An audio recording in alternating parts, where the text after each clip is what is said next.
we used to look up in the sky and wonder at our place in the stars. Now, we just look down and worry about our place in the dirt.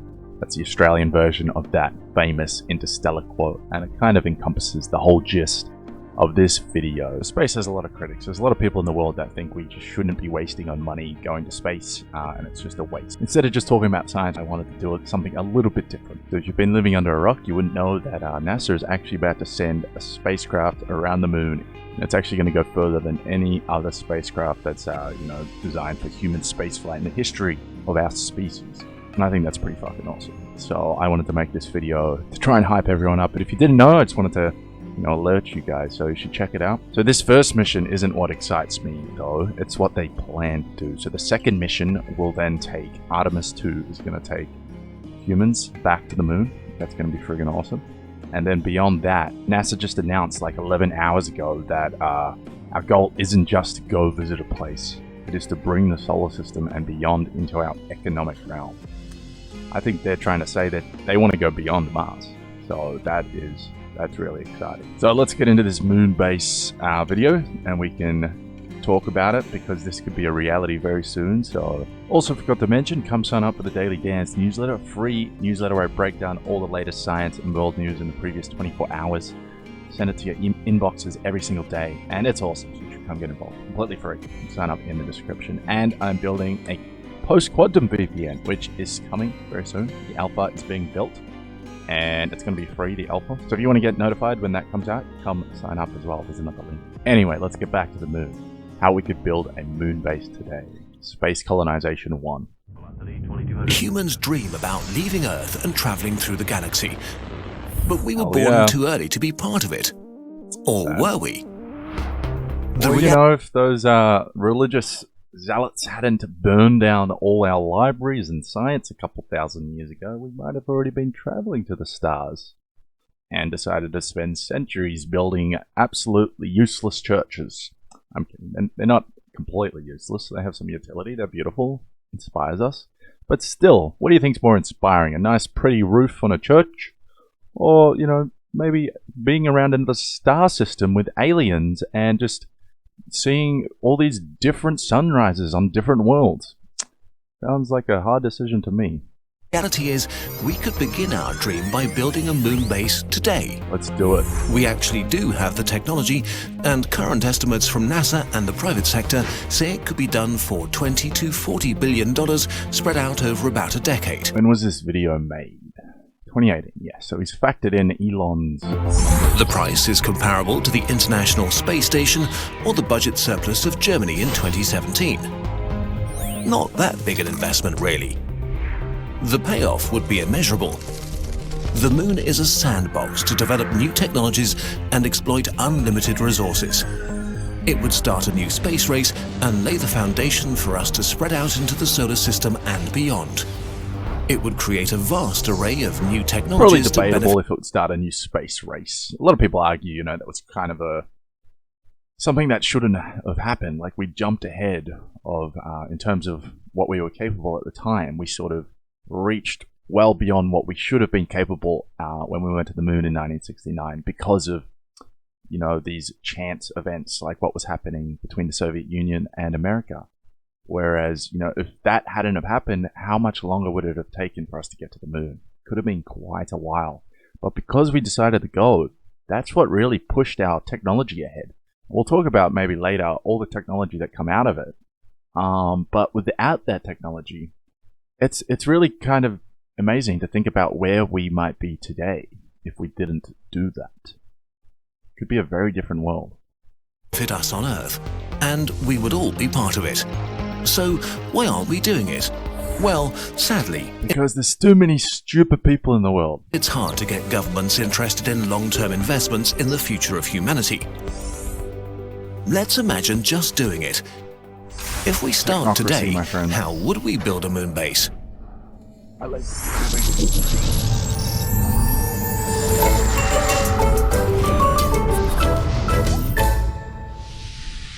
Throughout history, colonization happened in phases. In the first phase of the age of exploration of the New World, for example, European monarchs funded expeditions to chart and discover and to stake their claims. What a time that would have been. I know, I understand it was a horrible time for everyone, really, to live. But just the exploration. And set up a camp, but they didn't stay. In the second phase, small missions set up outposts and settlements were founded, which were still very dependent on their home countries for supplies. Some failed, but others survived and established a permanent presence. Only then, in the third phase, did a true colony form to which tradesmen and labourers could emigrate, creating new wealth and opportunities for themselves and their families, sending extreme wealth back to their countries of origin. When we colonize the moon, we'll go through the same three phases. This time, without murdering millions of innocent people in the process. That would be good. The moon is not a welcoming place for living. Let's not murder any aliens we find. Things. A moon day lasts 29 Earth days, with a difference of nearly 300 degrees Celsius between sunlight and shade. Could be worse. There's no atmosphere to shield us from meteorites, big and small, or cosmic radiation. Worse still, the lunar surface is covered in a layer of nasty, jagged dust. The moon is hard, but we're good at doing hard things. Our explorers proved it can be done, that a new world can be reached. This phase started 60 years ago with the Apollo missions. Since then, satellites like the American Lunar Reconnaissance Orbiter have mapped the moon, while rovers like the Chinese Yutu have studied the composition of the lunar surface, looking for water ice and metals. Phase 1 is more or less complete. We know what we need to know to enter Phase 2. In the second phase, astronauts will build the first moon base, and this could begin today. Did you guys catch when China got that image and everyone thought there was like a hut on the moon? It was, I think, last year or the year before, and it was like everyone was saying like Jabba the Hutt. The small moon base could be completed in a decade. The First Nation that establishes this base will be akin to the First Nations building outposts in the New World 500 years ago. It's expensive to send rockets. I mean, it's so clear. If America want to reclaim, I don't know, the power of technology in our world and just the crown of, you know, the kings of science and tech, all they have to do is go build a moon base, and the technology that'll come out of that, that'll put them on top. And so I can't understand whoever's running that country, like, what are you guys doing? You're fumbling the ball right now, and China is taking over. And if you don't agree with that, just look at the scientific output of China. I talked about it in a few of the recent Daily Dance newsletters. They actually are producing the most science now in the world, in terms of the top, you know, the best quality science is coming out of China now. So they're not far ahead of the US, but they have nudged ahead. The moon. There's nothing wrong with that. I don't have anything wrong with that. I'm just saying, like, America was once the top, and like, what's happened? Why have they? Well, maybe China's just, you know, amazing in that regard. But I think there's definitely an argument to be had that, you know, America has gone a little bit. The progress has slowed. We will send as little as possible. The base will be light, little more than inflatable habitats for crews of no more than 12, and will be deployed somewhere with natural shelter. Options include caves, like ground lava tube tunnels, or craters near the poles where the days are 6 months long. These astronauts will not stay long. The habitat is likely to be abandoned between missions, as solar panels cannot generate electricity during the lunar night. But they'll do the groundwork to enable humans to stay permanently. Our first crew will consist of scientists and engineers who will study the composition of the moon. I'm sorry, but that drill is just reminding me of Armageddon. When I was a kid, I used to watch that movie on repeat at my grandma's house. She used to have like 20 DVDs. One of them was Armageddon, and I watched it maybe 100 times. And I forced my brother to watch it so many times. Even he remembered it, and he was 3 years younger. There was a re-release at a cinema near us, actually, like, you know, a month ago, and I went and saw it again. It is so good. If you guys haven't seen Armageddon, you should watch it. It's awesome. The available lunar material, say purifying lunar ice and turning it into water for human use. And water is important for far more than drinking. They can use it to experiment with growing plants for food. Hydrogen fuel cells will store power through the long night, extending astronaut stays. And most importantly, it can be split into hydrogen and oxygen, rocket fuel.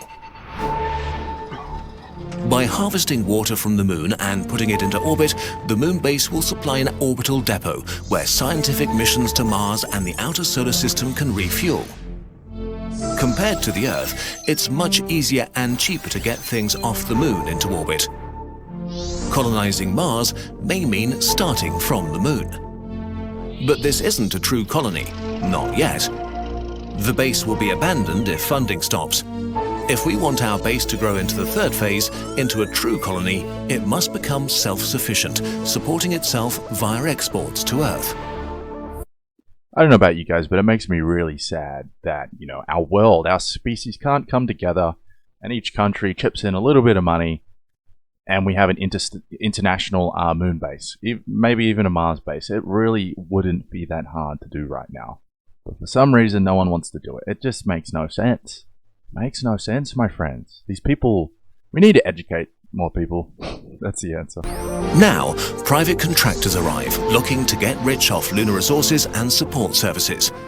I think that was a pretty cynical view by Kurzgesagt. I don't believe a lot of the people trying to do this are trying to do it to deepen their pockets. What else can they get rich on? They could extract precious metals, abundant in impact craters, and other raw materials from the lunar regolith. One promising possibility is the mining of helium-3, an isotope that could one day be used in nuclear fusion reactors, something the Chinese lunar exploration program is currently looking into. And maybe even quantum computers, the dilution refrigerators, the things we use to cool down, stuff to near absolute zero, so we can, manipulate the weird quantum phenomena. That could also be very useful because quantum computers are going to play a big role in our society, no doubt. And, if we can't figure out how to have room temperature superconducting qubits or some other form of qubit, we're going to need, stuff to power our quantum computers. Future colonists may export helium-3 back to Earth, providing us with cheap and clean fusion energy. Asteroids could be pulled into the moon's orbit and mined. With commercial exports to Earth, the colony is fully in its third phase, self-sufficient, and... You guys didn't know, just next month, NASA's big mission where they're going to send they already have sent a spacecraft and it's going to crash into to see if it slows down. And they're doing this basically in preparation for one day if there's a dino-killing asteroid heading towards us to see if this is a viable option. Economically productive. Our base will begin using lunar material in its construction projects if it's to continue growing. Fortunately, lunar soil has all the necessary ingredients to make concrete. Robotic mining rigs can sift the lunar dust for organic molecules and could be used to build huge structures way too massive to be brought from Earth, while advances in 3D printing will make it possible to produce almost everything else the crews need. We've seen those, there's some startups popping up where they're building 3D printed homes. That could be an option to build these bases as well. When exactly the colony becomes self-sustaining. Growth is gradual, experiments are replaced by industry, and the population steadily reaches the hundreds, encompassing more than just scientists.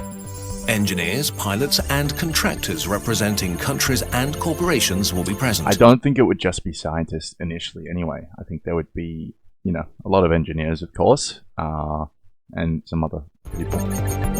Two of these people will make a breakthrough. Not scientific, but social. They will have the first extraterrestrial child. Throughout history, the birth of the first child was celebrated as a moment where the seed of a colony finally and irreversibly took root. Here, it means that the moon is not just a place for scientists and engineers to work, it's a place for people to live, to raise a family. Once this transition happens, the colony grows. Does that make him an alien? I mean, America used the word differently to us here in Australia. Alien for us only means something outside of our planet, in life form. Rapidly, building more habitats and schools and farms and all the things needed to support the growing population. As our colony grows, all kinds of new technologies will be invented to sustain it. They might develop crops that efficiently recycle carbon dioxide or that grow with very little water. They might find ways to recycle and reuse 100% of their waste, technologies that are extremely valuable for Earth. They could even build the first space elevator in the solar system. With a space elevator, spacecraft, astronauts, and raw materials could be brought back and forth from lunar orbit without needing to use rockets at all. The moon may become a hub for economic activity on a scale that's hard to imagine right now. It's hard to say who will own the colony at this point. Will the first person born on the moon take the national identity of their parents, or will a new generation meld together into a new lunar society? And when existing treaties that bar any nation from owning the moon are inevitably rewritten, will the colonists be given a say? Will they declare independence from the Earth? However it happens, the moon is a perfect sandbox to learn how to colonize the solar system, the perfect project to unify nations, and the only way to guarantee our survival as a species should something tragic happen on Earth. If we ever want to colonize the Milky Way, we'll have to start somewhere. So why not start there? Why not start now?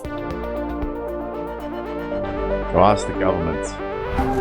While unfortunately you can't jump on a spacecraft and... Okay, so space exploration and rockets, they have a lot of critics. A lot of people don't think we should be doing this stuff, right? And I can understand that. They think with all the suffering in the world, starvation, disease, persecution, natural disasters, why should we be spending public money on like fundamental scientific research, right? But I actually believe that traveling to the moon, and then eventually to Mars and beyond is actually something we should be doing right now, because I believe that these projects in the long run will basically contribute more to those really horrible problems that everyone's facing on Earth than most other projects that are basically debated by governments year after year, and we're just so slow at doing anything.